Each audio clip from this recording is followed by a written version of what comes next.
ഈ ഒരു mix juice ഏറ്റവും ബെസ്റ്റാണ്. ഹെയറിനും സ്കിന്നിനൊക്കെ ഏറ്റവും ബെസ്റ്റ് ആയിട്ടുള്ളതാണ്. ബിക്കോസ് ഹെയറിന് ആപ്പിൾ, ക്യാരറ്റ് അതുപോലെ തന്നെ നെല്ലിക്കയൊക്കെ വളരെ നല്ല പ്രോപ്പർട്ടീസാണ്. പിന്നെ സ്കിന്നിനാണെങ്കിൽ പോലും ജിഞ്ചറും ലെമണും അതുപോലെ തന്നെ ബീട്രൂട്ടൊക്കെ അടിപൊളിയായിട്ടുള്ളൊരു ഓപ്ഷനാണ്. സ്കിന്നും ഹെയറും ഒക്കെയാണ് ഫസ്റ്റ് ഓഫ് ഓൾ എഫക്റ്റ് ചെയ്യുന്നത് നമ്മുടെ ഫുഡ് ഡെഫിഷ്യൻസീസ് വരുമ്പോഴത്തേക്കും. അത് നല്ല രീതിയിൽ ഹാൻഡിൽ ഔട്ട് ചെയ്ത് കഴിഞ്ഞാൽ ആക്നി പ്രോബ്ലംസ് തൊട്ട് ഹെയർ ലോസ് വരെ നമുക്ക് തടയാൻ സാധിക്കും. ഇതെല്ലാം നല്ല രീതിയിൽ ബ്ലെൻഡറിലിടുക. കുറച്ചും കൂടി സ്മോൾ പീസസ് ആയിട്ട് ഇട്ടാൽ നല്ലതായിരിക്കും കേട്ടോ, ബ്ലെൻഡ് ചെയ്തെടുക്കാൻ വേണ്ടിയിട്ട്. ഓറഞ്ച് ഒരു അടിപൊളി ഓപ്ഷനാണ്. സീസണൽ ആയിട്ടുള്ള ഓപ്ഷൻ ആയതുകൊണ്ട് നിങ്ങൾക്ക് അവൈലബിൾ ആയിട്ടുള്ള ഫ്രൂട്ട്സും വെജിറ്റബിൾസും മാത്രം ആഡ് ചെയ്യാൻ ശ്രമിക്കുക.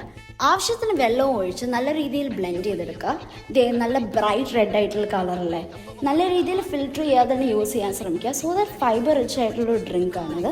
Do try it out. Health conscious ആയിട്ടുള്ള നിങ്ങളുടെ ഫ്രണ്ട്സിനും ഫാമിലിക്കും ഇത് അയച്ചു കൊടുക്കുക. Thank you so much for watching the video.